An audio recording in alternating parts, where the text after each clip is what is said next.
All right, we've got 3 readings tonight.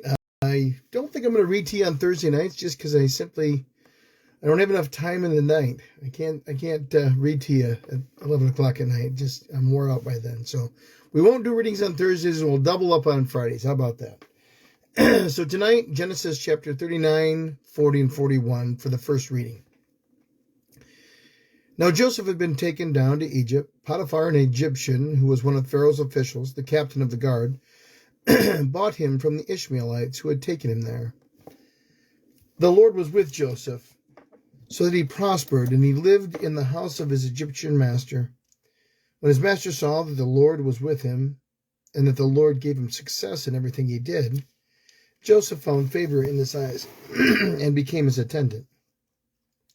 Potiphar put him in charge of his household and entrusted to his care everything he owned. From the time he put him in charge of his household and all that he owned, the Lord blessed the household of the Egyptian because of Joseph. The blessing of the Lord was on everything Potiphar had, both the house and in the field. So Potiphar left everything he had in Joseph's care. With Joseph in charge, he did not concern himself with anything except the food he ate. Now Joseph was well built and handsome. And after a while his master's wife took notice of Joseph and said, "Come to bed with me." But he refused. "With me in charge," he told her, "my master does not concern himself with anything in the house. Everything he owns has been entrusted to my care. No one is greater in this house than I am. My master has withheld nothing from me except you, because you are his wife. How then could I do such a wicked thing and sin against God?" And though she spoke to Joseph day after day, he refused to go to bed with her or even be with her.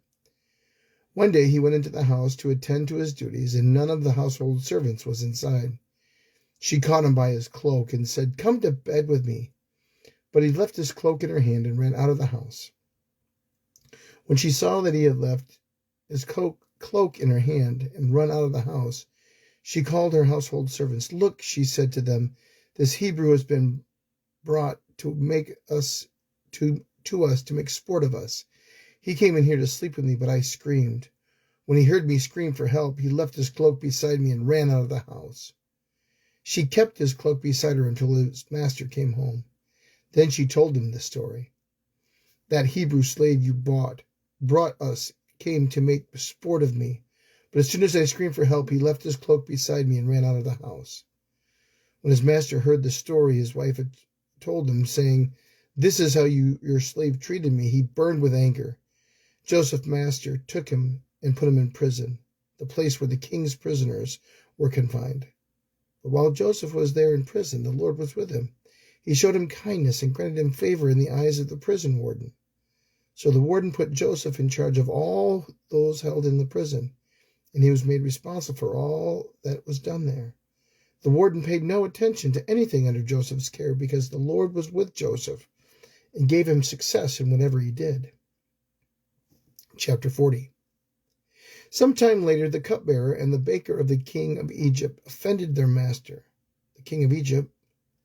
Pharaoh was angry with his 2 officials, the chief cupbearer and the chief baker, and he put them in the custody in the house of the captain of the guard, in the same prison where Joseph was confined. The captain of the guard assigned them to Joseph, and he attended them. After they had been in custody for some time, each of the 2 men, the cupbearer and the baker of the king of Egypt, who were being held in prison, had a dream the same night, and each dream had a meaning of its own. When Joseph came to them the next morning, he saw that they were dejected. So he asked Pharaoh's officials who were in his custody with him in his master's house, "Why do you look so sad today?" "We both had dreams," they answered, "but no one is here to interpret them." Then Joseph said to them, "Do not interpretations belong to God? Tell me your dreams." So the chief cupbearer told Joseph his dream. He said to him, "In my dream I saw a vine in front of me, and on the vine were 3 branches. As soon as it budded, it blossomed, and its clusters ripened into grapes. Pharaoh's cup was in my hand. I took the grapes, squeezed them into the Pharaoh's cup, and put the cup into his hand." "This is what it means," Joseph said to him. "The 3 branches are 3 days.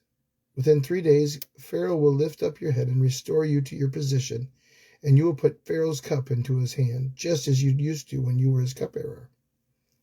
But when all goes well with you, remember me and show me kindness. Mention me to Pharaoh and get me out of this prison. I was forcefully carried off from the land of the Hebrews, and even here I have done nothing to deserve being put in a dungeon." When the chief baker saw that Joseph had given a favorable interpretation, he said to Joseph, "I too had a dream.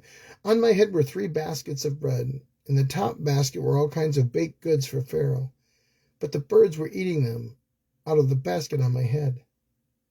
"This is what it means," Joseph said. "The 3 baskets are 3 days. Within 3 days, Pharaoh will lift off your head and impale your body on a pole, and the birds will eat away your flesh." Now the 3rd day was Pharaoh's birthday, and he gave a feast for all of his officials. He lifted up the heads of the chief cupbearer and the chief baker in the presence of his officials. He restored the chief cupbearer to his position, so that he once again put the cup in Pharaoh's hand.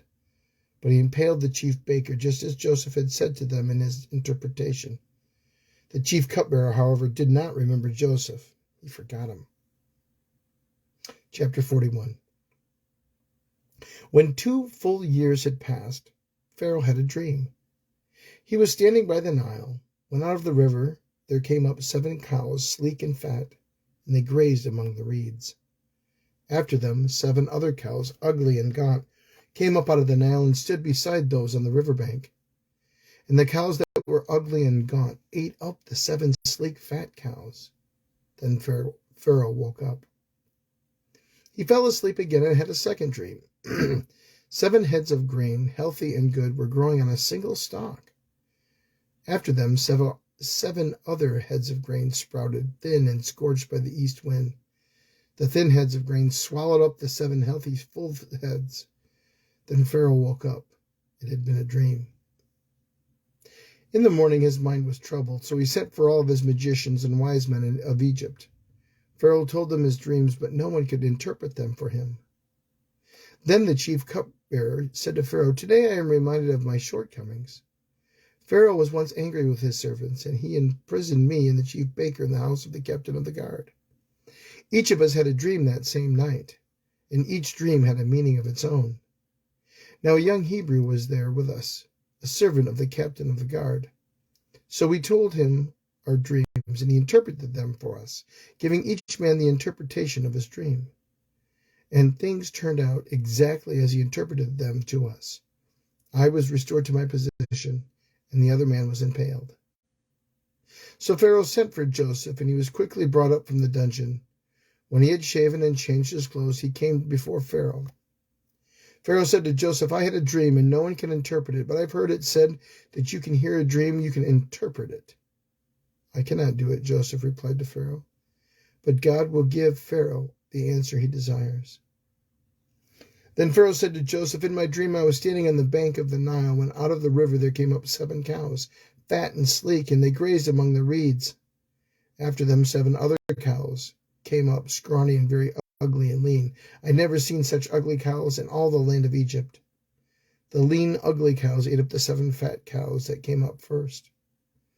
But even after they ate them, no one could tell that they had done so. They looked just as ugly as before. Then I woke up. In my dream I saw 7 heads of grain, full and good, growing on a single stalk. After them 7 other heads sprouted, withered and thin, and scorched by the east wind. The thin heads of grain swallowed up the 7 good heads. I told this to the magicians, but none of them could explain it to me." Then Joseph said to Pharaoh, "The dreams of Pharaoh are one and the same. God has revealed to Pharaoh what he is about to do. The 7 good cows are 7 years, and the 7 good heads of grain are 7 years. It is one and the same dream. The 7 lean, ugly cows that came up afterward are 7 years, and so are the 7 worthless heads of grain, scorched by the east wind. They are 7 years of famine. It is just as I said to Pharaoh. God has shown Pharaoh what he is about to do. 7 years of great abundance are coming throughout the land of Egypt, but 7 years of famine will follow them. Then all the abundance of Egypt will be forgotten, and the famine will ravage the land. The abundance of the land will not be remembered, because the famine that followed it will be so severe." The reason the dream was given to Pharaoh in 2 forms is that the matter has been firmly decided by God, and God will do it soon. And now let Pharaoh look for a discerning and wise man and put him in charge of the land of Egypt. Let Pharaoh appoint commissioners over the land to take a fifth of the harvest of Egypt during the 7 years of abundance. They should collect all the food of these good years that are coming and store up the grain under the authority of Pharaoh to be kept in the cities for food. This food should be held in reserve for the country to be used during the 7 years of famine that will come upon Egypt, so the country may not be ruined by famine. The plan seemed good to Pharaoh and to all of his officials, so Pharaoh asked them, "Can we find anyone like this man, one in whom is the Spirit of God?" Then Pharaoh said to Joseph, "Since God has made this all known to you, there is no one discerning and as wise as you. You shall be in charge of my palace, and all my people are to submit to your orders. Only with respect to the throne will I be greater than you." So Pharaoh said to Joseph, "I hereby put you in charge of the whole land of Egypt." Then Pharaoh took his signet ring from his finger and put it on Joseph's finger. He dressed him in robes of fine linen and put a gold chain around his neck. He had him ride in a chariot as his second in command, and people shouted before him, "Make way!" Thus he put him in charge of the whole land of Egypt. Then Pharaoh said to Joseph, "I am Pharaoh, but without your word no one will lift a hand or foot in all Egypt." Pharaoh gave Joseph the name Zephpeth-Paneah, and gave him Asenath, daughter of Potiphera, priest of On, to be his wife. And Joseph went throughout the land of Egypt. Joseph was 30 years old when he entered the service of Pharaoh, king of Egypt. And Joseph went out from Pharaoh's presence and traveled throughout Egypt. During the 7 years of abundance, the land produced plentiful. Joseph collected all the food produced in those 7 years of abundance in Egypt and stored it in cities. In each city, he put the food grown in the fields surrounding it. Joseph stored up huge quantities of grain, like the sand of the sea. It was so much that he stopped recording because it was beyond measure. Before the years of famine came, 2 sons were born to Joseph by Asenath, daughter of Potiphera, priest of On. Joseph named his firstborn Manasseh, and he said, "It is because God has made me forget all my trouble and my father's household." The second son he named Ephraim, and said, "It is because God has made me fruitful in the land of my suffering." The 7 years of abundance in Egypt came to an end, and the 7 years of famine began, just as Joseph had said. There was famine in all the other lands, but in the whole land of Egypt there was food. When Egypt began to feel the famine, the people cried to Pharaoh for food. Then Pharaoh told all the Egyptians, "Go to Joseph and do what he says." When the famine had spread over the whole country, Joseph opened up the storehouses and sold grain to the Egyptians, for the famine was severe throughout Egypt. And all the world came to Egypt to buy grain from Joseph, because the famine was so severe everywhere. Genesis 39 through 41. The Word of God for the people of God. Thanks be to God.